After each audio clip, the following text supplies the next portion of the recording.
effectivement, Jean-Marc l'a dit, il a beaucoup lu en prison. Il cite les auteurs comme Fabrice Lucchini. Ah oui. Il s'en rend pas compte. Voilà, il a des citations toutes les 4 secondes et effectivement, c'est quelque chose qui l'a sauvé, c'est ce que vous nous avez dit.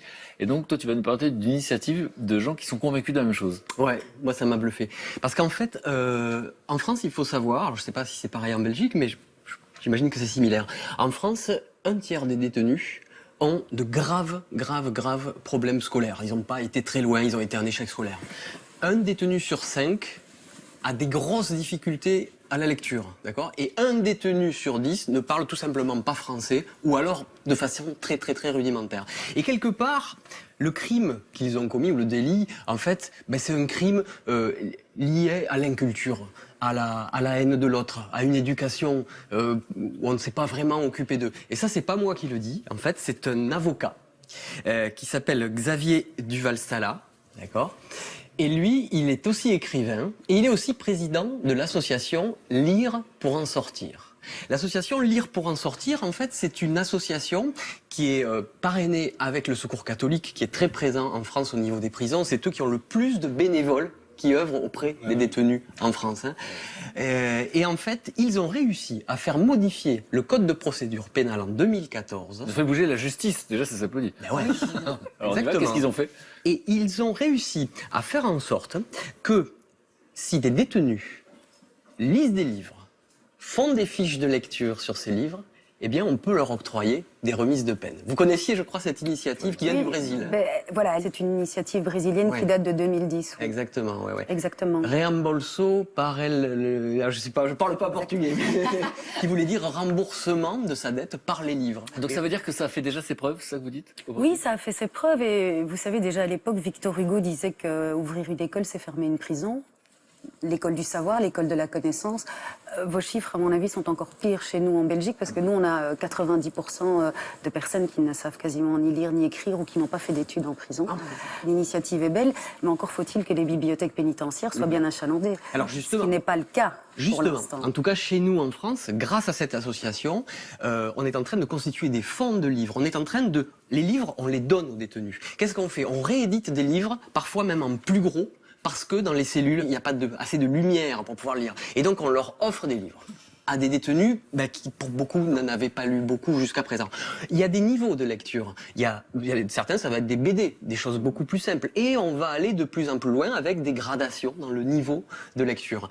Et moi, je trouve que c'est une initiative qui est vraiment intéressante. Et pour compléter, si je peux me permettre, et c'est une initiative française aussi du sud de la France, mais je ne sais plus exactement, je crois que c'est du côté de Nice. Il est important aussi de garder le lien entre les enfants et le papa incarcéré, qui doit encore jouer son rôle de père. Donc il y a un programme pilote pour l'instant. Les bibliothèques municipales ont des livres, on fait en sorte que dans la prison, le papa ait le même bouquin, et l'enfant se connecte par un système de vidéoconférence, il va avec sa maman dans la bibliothèque municipale, et c'est papa qui lui raconte l'histoire du soir, qui fait la lecture, qui fait les devoirs. Super, je connaissais pas. La créativité au service des fléaux de notre société. Voilà. Je retiens de cette histoire. Et donc sur la lecture, les fiches de lecture, c'est pour être convaincu que les gens ont lu le livre. Mais bien sûr, parce qu'après... Et donc la motivation extrême, c'est la remise de peine. C'est formidable. Certaines remises de peine, bien sûr. Alors, c'est à l'appréciation du juge d'application des peines qui lit les fiches de lecture, qui vérifie l'investissement de chacun des détenus, mais des personnes qui ont eu des peines assez courtes, parce qu'en France, il y en a beaucoup. Les prisons sont engorgées de gens qui ont des courtes peines. Ils peuvent bénéficier de 3, 4, 5, 6, 7, 8 jours de remise de peine. Et pour des peines qui sont beaucoup plus longues, ça a pu aller jusqu'à 2 mois de remise de peine. Oui, je t'ai coupé. Je t'en prie. Non, je remarque parce que effectivement, nous on trouve cette initiative extrêmement séduisante. Mais alors vous l'avez vécu de l'intérieur. Et donc j'aimerais que vous expliquiez à quel point lire, parce que je pense à André Braic, un astrophysicien qui nous a quittés cette année, qui disait le savoir est le meilleur rempart contre la violence. Vous êtes intimement convaincu de ça. Mais c'est pas une théorie, c'est pas un concept. Expliquez-nous de l'intérieur en quoi lire un livre permet effectivement d'être différent.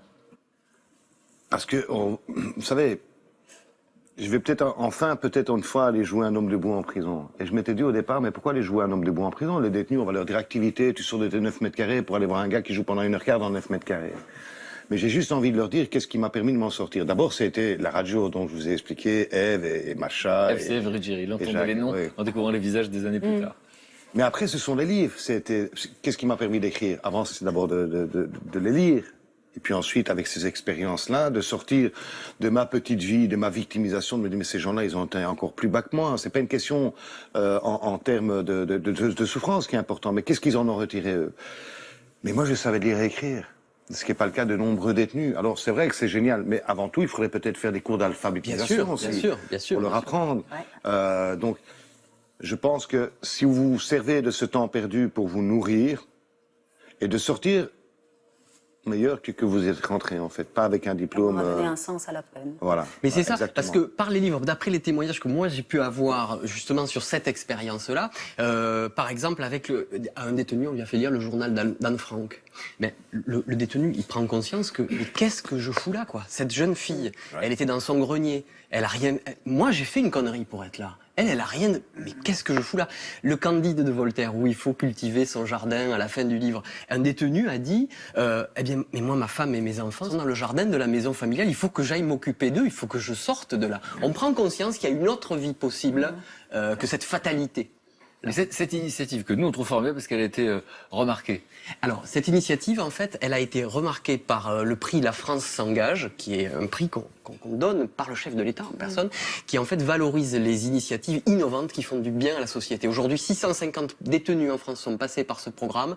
La récidive nationale, c'est 30% de détenus en France. Avec ce programme, 2%.